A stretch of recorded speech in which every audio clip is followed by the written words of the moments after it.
Bismillahirrahmanirrahim. Assalamualaikum warahmatullahi wabarakatuh. Bapak Ibu guru yang hebat, pada sesi kali ini kita akan belajar bersama-sama tentang proyek penguatan profil pelajar Pancasila P5 dalam kurikulum Merdeka.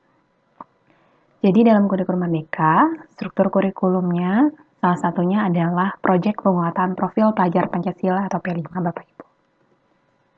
Nah, untuk memahami terkait dengan kegiatan proyek penguatan profil pelajar Pancasila, maka ada beberapa tahapan ya Bapak Ibu. Yang pertama, ketika satuan pendidikan ingin mengimplementasikan kegiatan P5 ini, yang pertama satuan pendidikan ya, pimpinan satuan pendidikan membentuk tim fasilitator proyek penguatan profil pelajar Pancasila Bapak Ibu. Selanjutnya, mengidentifikasi tingkat kesiapan satuan pendidikan. Ya, jadi nggak kucuk-kucuk ayo kita project P5 gitu. Ya seperti itu ya Bapak Ibu, tapi mengidentifikasi tingkat kesiapan satuan pendidikan. Nah, misalnya ketika di SMP dan SMA itu kan 2-3 project ya per tahunnya ya Bapak Ibu. Nah, ketika memang itu sudah terbiasa dengan project based learning. Tetapi kalau misalnya belum terbiasa, ambil angka minimumnya yaitu 2 saja. Seperti itu ya Bapak Ibu. Selanjutnya yang ketiga, merancang dimensi, tema, dan alokasi waktu project penguatan profil pelajar Pancasila. Nah, ini penting Bapak Ibu. Dimensi mana yang akan diambil dari dimensi profil pelajar Pancasila dan menentukan tema yang sesuai dengan permasalahan di satuan pendidikan. Yang keempat adalah menyusun modul project dan yang kelima merancang strategi pelaporan hasil project. Ini di sini juga semuanya nanti bagaimana satuan pendidikan bisa melaporkan hasil dari project penguatan profil pelajar Pancasilanya. Nah, sebelumnya kita akan mengenal Bapak Ibu terkait dengan profil pelajar Pancasila. Apa itu profil pelajar Pancasila? Yaitu merupakan pelajar sepanjang hayat yang kompeten, memiliki karakter sesuai nilai-nilai Pancasila. Pernyataan ini memuat 3 kata kunci Bapak Ibu. Pelajar sepanjang hayat, kompeten, dan nilai-nilai Pancasila. Hal ini menunjukkan adanya paduan antara penguatan identitas khas bangsa Indonesia, yaitu Pancasila, sebagai rujukan karakter pelajar Indonesia dengan kompetensi yang sesuai dengan kebutuhan pengembangan sumber daya manusia Indonesia dalam konteks perkembangan abad 21. Profil pelajar Pancasila sendiri merupakan bentuk penerjemahan tujuan pendidikan nasional. Profil pelajar Pancasila berperan sebagai referensi utama yang mengarahkan kebijakan-kebijakan pendidikan termasuk menjadi acuan untuk para pendidik dalam membangun karakter serta kompetensi peserta didik. Jadi karakter seperti apa yang ingin dihasilkan dari pendidikan Indonesia? Yaitu profil pelajar Pancasila, Bapak Ibu. Nah ini ya, kurikulum Merdeka, visinya adalah mewujudkan Indonesia maju yang berdaulat, mandiri, dan berkepribadian melalui terciptanya pelajar Pancasila. Pelajar Pancasila adalah pelajar Indonesia yang merupakan pelajar sepanjang hayat, yang berkompeten, berkarakter, dan berperilaku sesuai nilai-nilai Pancasila. Ada 6 dimensi profil pelajar Pancasila, Bapak Ibu, yaitu beriman, bertakwa kepada Tuhan Yang Maha Esa, dan berakhlak mulia, berkebinekaan global, bergotong royong, kreatif, bernalar kritis, dan mandiri. Setiap dimensi punya elemen. Setiap elemen nanti punya sub-elemennya juga, Bapak Ibu. Ada di dalam dokumen ya, Bapak Ibu, dokumen dimensi P3, profil pelajar Pancasila. Nah, ini semua Bapak Ibu hadir di proses pembelajaran dan asesmen pada kurikulum Merdeka, Bapak Ibu. Nah, ini ya Bapak Ibu, nanti lihat di dokumen dimensi profil pelajar Pancasila dari pemerintah, ada dimensinya apa, sub-elemennya apa ya, elemennya apa, sub-elemennya apa. Ini sub-elemennya. Ini kita pilih dimensi berkebinekaan global. Elemennya mengenal dan menghargai budaya, sub-elemennya mendalami budaya dan identitas budaya. Yang kedua, mengeksplorasi dan membandingkan pengetahuan budaya, kepercayaan, serta prakteknya, Bapak Ibu. Nah, di setiap fase, ini indikatornya berbeda-beda. Ya, dimensinya sama, elemennya sama, sub-elemennya sama, hanya indikator per fasenya yang berbeda. Ya, otomatis ya Bapak Ibu ya, tingkatannya juga akan berbeda gitu ya. Selanjutnya, dokumen proyek penguatan profil Pancasila, Bapak Ibu bisa lihat. Ini terkait dengan Keputusan Menteri ya 262/M/2022 terkait pedoman penerapan kurikulum dalam rangka pemulihan pembelajaran. selanjutnya Bapak Ibu bisa melihat juga tentang dimensi, elemen, dan sub-elemen profil pelajar Pancasila pada kurikulum Merdeka, keputusan Kepala Badan Standar Kurikulum dan Asesmen Pendidikan Kementerian Pendidikan, Kebudayaan, Riset dan Teknologi nomor 009-H-KR-2022. Nah, ini Bapak Ibu panduan proyek penguatan profil pelajar Pancasila ya, untuk PAUD itu 1 sampai dengan 2.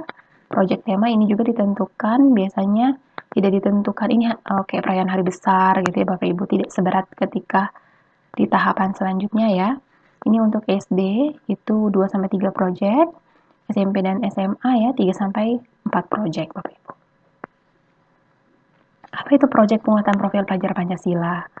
Proyek penguatan profil pelajar Pancasila atau disebut dengan P5 ya, atau disebut proyek P4 juga bisa, adalah pembelajaran lintas disiplin ilmu untuk mengamati dan memikirkan solusi terhadap permasalahan di lingkungan sekitarnya, Bapak Ibu.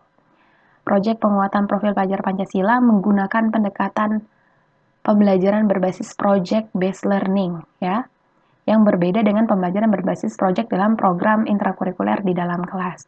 Jadi ini pencapaiannya bukan untuk mencapai capaian pembelajaran dalam satu bidang studi tertentu, tapi ini memang proyek lintas disiplin ilmu ya Bapak Ibu ya.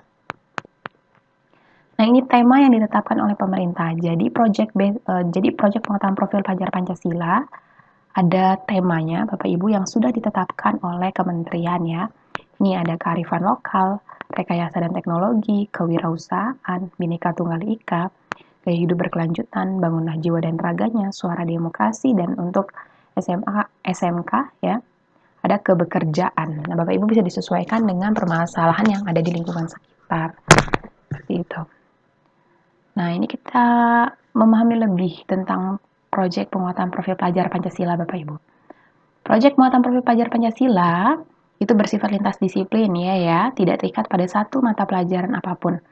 Mungkin temanya akan beririsan dengan bidang studi, tapi penilaiannya tetap penilaian proyek, bukan penilaian bidang studi ya Bapak Ibu ya. Proyek penguatan profil pelajar Pancasila merupakan model pembelajaran yang melibatkan murid dalam proses mengamati dan memikirkan solusi terhadap permasalahan di lingkungan sekitarnya. P5 sendiri menggunakan pendekatan pembelajaran berbasis project based learning. Ya, P5 memiliki perbedaan dengan pembelajaran berbasis project di program intrakurikuler dalam hal fleksibilitas struktur pembelajaran. Jadi nanti dia punya jam sendiri, ditentukan oleh satuan pendidikan, mau sistem blocking atau sistem reguler, silahkan disesuaikan dengan satuan pendidikan masing-masing. Oke, nah ini ya Bapak Ibu, P5 dilaksanakan setiap tahun di semua tingkatan kelas. Total alokasi waktu proyek di jenjang dasar, menengah, diksus, dan kejuruan itu 20-30% ya, dari keseluruhan total JP dalam 1 tahun. Sementara kalau PAUD, alokasi kegiatan proyek dilaksanakan sesuai dengan kebutuhan Bapak Ibu. Proyek di PAUD itu dilakukan dalam konteks perayaan tradisi lokal, hari besar nasional dan internasional. Yang ketiga, tema-tema proyek sudah ditentukan oleh pemerintah ya, yang tadi kita sudah bahas. Berangkat dari tema tersebut, sekolah dapat mengembangkan topik spesifik yang sesuai dengan konteks kebutuhan. Yang keempat, sekolah berwenang untuk merancang alokasi waktu kegiatan proyek dan menyusun tim kepanitiaan yang akan memfasilitasi kegiatan proyek Bapak Ibu. Yang kelima, pemerintah menyediakan beragam contoh modul proyek. Pada tahap awal, guru diharapkan dapat mengadaptasi modul tersebut sesuai dengan kondisi dan kebutuhan sekolah. Sementara pada tahap lanjutan, guru diharapkan dapat merancangnya secara mandiri. Oke, nah ini tahapan pelaksanaan proyek Bapak Ibu. Setidaknya terdapat 6 tahapan pelaksanaan proyek yang bisa dimodifikasi dan disesuaikan dengan kondisi sekolah Bapak Ibu ya. Yang pertama, merancang alokasi waktu dan dimensi profil pelajar Pancasila. Ini kepala sekolah, pimpinan sekolah menentukan alokasi waktu, pelaksanaan proyek dan dimensi untuk setiap tema agar dapat memetakan sebaran pelaksanaan proyek pada satuan pendidikan tersebut. Yang kedua, membentuk tim fasilitasi proyek ya Bapak Ibu ya. Ini penting. Siapa aja yang akan memfasilitasi? Ini akan berperan untuk merencanakan proyek, membuat modul proyek, mengelola proyek, mendampingi peserta didik dalam proyek penguatan profil pelajar Pancasila. Yang ketiga, identifikasi tingkat kesiapan sekolah Bapak Ibu. Jadi pimpinan sekolah dapat menilai tahap pelaksanaan proyek berdasarkan tingkat kesiapan sekolah. Yang keempat, pemilihan tema umum. Tim fasilitasi bersama pimpinan sekolah memilih minimal 2 tema untuk fase ABC, 3 tema untuk DEF dari 7 tema yang ditetapkan oleh Kemendikbud. Ristek ya Bapak Ibu ya, untuk dijalankan dalam 1 tahun ajaran berdasarkan isu yang relevan di lingkungan peserta didik. Yang kelima, menentukan topik yang spesifik.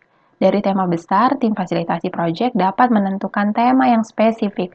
Penentuan ini bisa melibatkan peserta didik ya Bapak Ibu, supaya peserta didik bisa lebih sensitif terhadap permasalahan yang ada di lingkungan sekitarnya. Yang keenam, merancang modul proyek. Tim fasilitasi bekerja sama dalam merancang modul proyek dan berdiskusi dalam menentukan elemen dan sub-elemen profil, alur kegiatan proyek, serta tipe asesmen yang sesuai dengan tujuan dan kegiatan proyek. Bapak Ibu, perencanaan ini bisa dimodifikasi sesuai dengan kebutuhan dan kondisi. Nah, ini contoh alur aktivitas modul proyek Bapak Ibu. Ini aktivitas modul proyek. Ini modul proyek fase D ya, SMP. Temanya gaya hidup berkelanjutan dari 7 tema yang ada. Topik yang dipilih sampahku, tanggung jawabku. Total waktunya adalah 57 JP. Dimensi yang dipilih ada 3, beriman dan bertakwa kepada Tuhan Yang Maha Esa, gotong royong dan bernalar kritis. Sub-elemennya yang disasar ada 6 ya Bapak Ibu ya. Jadi nanti dari 3 ini silakan dipilih sub-elemennya. Nah, alur aktivitas modul project Bapak Ibu ini penting ya. Ada 4 tahapan Bapak Ibu. Tahap pengenalan, tahap kontekstualisasi, tahap aksi, tahap refleksi, dan tindak lanjut. Pada tahap pengenalan, ini peserta didik mengenali dan membangun kesadaran siswa terhadap isu pengelolaan sampah dan implikasinya terhadap perubahan iklim. Jadi di dalam modul, alurnya nanti ada pengenalan dan bagaimana membangun kesadaran siswa terhadap isu tertentu ya Bapak Ibu. Kalau di sini karena temanya sampahku dan tanggung jawabku, maka isu pengelolaan sampah dan implikasinya terhadap perubahan iklim. Ya, ini nanti ada perkenalan terkait perubahan iklim dan masalah pengelolaan sampah, eksplorasi isu, refleksi awal, nanti ada kunjungan ya Bapak Ibu ke komunitas peduli sampah misalnya. Terus ada diskusi kritis masalah sampah yang dilakukan oleh peserta didik dan juga tim fasilitasi. Terus dalam tahap kontekstualisasi ya, ini di dalam alurnya juga mengkontekstualisasikan masalah di lingkungan terdekat. Ya, peserta didik nanti diminta mengumpulkan, mengorganisasikan, dan menyajikan data. Terus ada trust talk-nya terkait dengan sampah di sekolahku, karena tema tadi sampahku tanggung jawabku, dipilih sampah di sekolahku. Di selanjutnya pada tahap kontekstualisasi ada pengorganisasian data secara mandiri ya. Nanti siswa mengorganisasikan datanya. Yang ke-9 ini asesmen formatif, tim fasilitasi meminta peserta didik mempresentasikan terkait dengan sampah di sekolahku. Nah, ini kan menumbuhkan rasa gotong royong, bernalar kritis, keberanian ya Bapak Ibu ya. Selanjutnya tahap aksi. Di dalam alur modul dijelaskan, diberikan kesempatan peserta didik untuk bersama-sama mewujudkan pelajaran yang mereka dapat melalui aksi ya. Jadi dari apa yang sudah ditemukan, mereka melakukan aksi. Aksinya poster, aksi nyata bisa berupa poster, misalnya terkait dengan eksplorasi program pengelolaan sampah, terkait dengan peranku dan solusiku, menentukan karakteristik yang poster yang baik, pembuat poster, selanjutnya asesmen formatif lagi, simulasi pameran poster aksi nyata sayangi sekolahku. Nah, ini kan Bapak Ibu guru bisa menilai nih di sini. Selanjutnya di tahap refleksi dan tindak lanjut, nanti peserta diberikan kesempatan untuk menggenapi proses dengan berbagi karya, evaluasi, dan refleksi, serta menyusun langkah strategis. Nah, ini menjadi asesmen sumatif yang akan dilaporkan nanti ya Bapak Ibu ya, terkait dengan pameran poster aksi nyata sayangi sekolahku. Tadi kan simulasi ya. Nah, ini nanti diperbaiki, digenapi proses karyanya, disempurnakan, terus ada bentuk evaluasi solusi yang ditawarkan. Selanjutnya, mari beraksi sambil refleksi mengelola sampah di sekolahku. Nanti anak-anak merefleksikan apa yang sudah dilakukan, solusi apa yang ditawarkan, misalnya seperti itu. Nah, ini alur dalam modul Bapak Ibu yang harus ada untuk meningkatkan dimensi profil ini ya, Bapak Ibu tujuannya ya. Selanjutnya, terkait dengan ini, komponen dalam modul project ya Bapak Ibu ya. Ini ada informasi umum, itu identitas penulis modul, sarana prasarana, target peserta didik, relevansi tema dan topik project untuk sekolah. Komponen intinya terdeskripsi singkat project, dimensi, dan sub-elemen dari profil pelajar Pancasila yang berkaitan. Ini ada tujuan spesifik, alurnya, asesmennya, pertanyaan pemantiknya, pengayaannya, refleksinya yang tadi ya Bapak Ibu ya. Ini Terus lampirannya ada LKPD-nya, bahan ajar, ada glosarium, dan daftar pustaka. Ini contohnya hampir sama yang tadi. Nah, ini rapotnya Bapak Ibu. Oke, Bapak Ibu. Ini strategi dalam pemilihan subelemen ya Bapak Ibu ya. Jadi proyek profil pelajar Pancasila, nanti profil pelajar Pancasila dimensinya apa. Sebelum itu Bapak Ibu melakukan asesmen awal dulu Bapak Ibu. Dilakukan sejak awal perancangan proyek untuk menyesuaikan pemilihan dimensi dengan karakteristik satuan pendidikan dan kebutuhan peserta didik. Kemudian secara spesifik, asesmen awal dilakukan pendidik untuk mengidentifikasi elemen dan subelemen yang akan dipilih serta mengidentifikasi capaian fase yang sesuai dengan kemampuan peserta didik. Jadi nggak asal milih dimensi, tetapi disesuaikan dengan satuan pendidikan juga ya Bapak Ibu ya. Jadi Bapak Ibu memilih dimensinya apa, elemennya apa, ya Bapak Ibu, misalnya 3 elemen, nanti di dalam elemen itu ada sub-sub elemen yang akan dipilih yang disesuaikan dengan kemampuan peserta didik ya Bapak Ibu. Oke, saya rasa cukup. Sampai berjumpa di sesi rapor proyek penguatan profil pelajar Pancasila. Oke, Assalamualaikum warahmatullahi wabarakatuh.